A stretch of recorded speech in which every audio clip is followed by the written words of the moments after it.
আসসালামু আলাইকুম। জীবনকথা পক্ষ থেকে সবাইকে শুভেচ্ছা। আশা করি সকলেই ভালো আছেন। আমাদের শখের ছাদ বাগানের শিম গাছ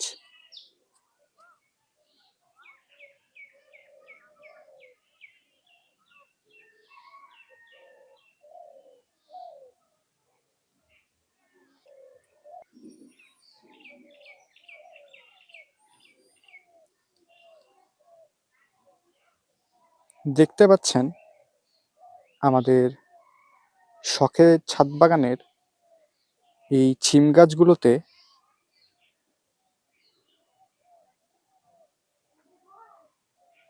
থোকায় থোকায় শিম ধরে রয়েছে।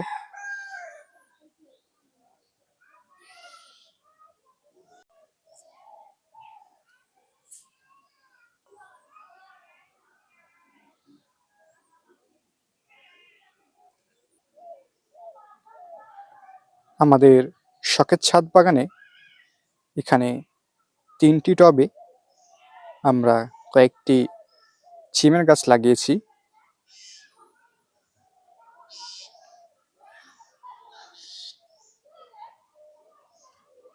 দেখতে পাচ্ছেন এই শিমের গাছগুলো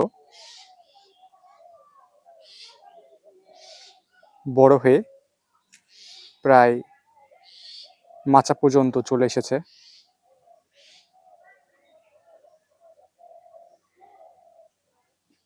এগুলো হলো কেরালা প্রজাতির শিম গাছ। এই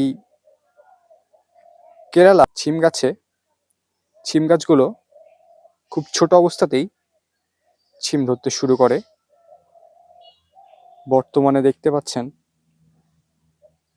প্রতিটি গাছেই থোকায় থোকায় শিম ধরে রয়েছে।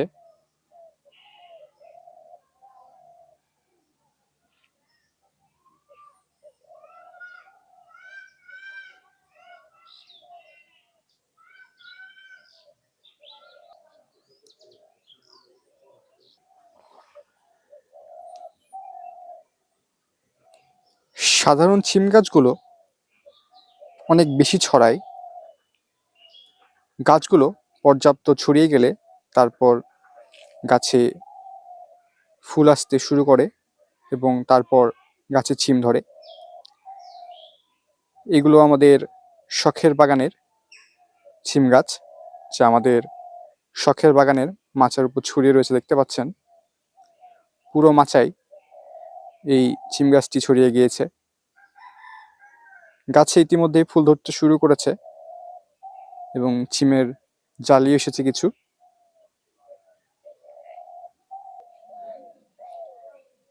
তবে কেরালা প্রজাতির শিম গাছগুলো একটু ভিন্ন। এগুলো এত বেশি ছড়ায় না। গাছগুলো ছোট অবস্থাতেই শিম ধরতে শুরু করে এবং প্রচুর শিম ধরে। দেখতেই পাচ্ছেন থোকায় থোকায় কতগুলো শিম ধরে রয়েছে এবং পুরো গাছ জুড়ে ফুল ধরে রয়েছে।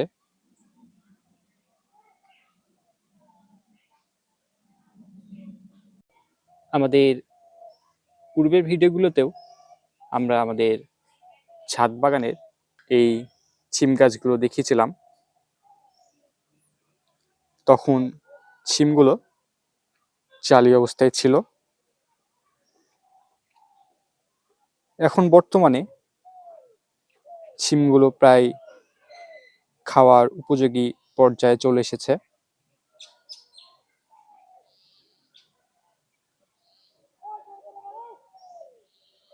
এই কেরালা প্রজাতির শিম গাছগুলোতে গাছ কিছুটা বড় হওয়ার পরেই গাছে ফুল আসতে শুরু করে। আমাদের পূর্বের ভিডিওতে অবশ্যই লক্ষ্য করেছেন যে গাছটি সামান্য বড় হওয়ার পরেই গাছে ফুল আসতে শুরু করেছিল, তারপরেই গাছে জালি আসতে শুরু করে এবং এই জালি শিমগুলো বর্তমানে এই পর্যায়ে রয়েছে। কিছুটা পরিচর্যা করলেই এই কেরালা প্রজাতির শিম গাছগুলো থেকে প্রচুর পরিমাণে শিম তুলে খাওয়া যায়।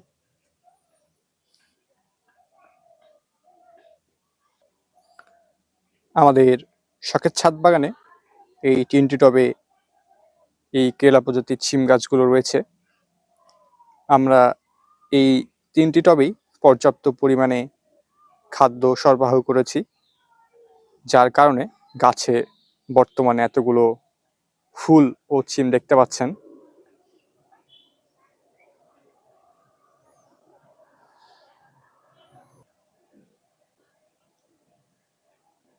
গাছের সঠিক পরিচর্যা করলেই এবং পর্যাপ্ত খাদ্য সরবরাহ করতে পারলেই আপনারাও আপনাদের বাগানে এভাবে কেরালা প্রজাতির শিম গাছগুলো লাগিয়ে প্রচুর শিম খেতে পারবেন।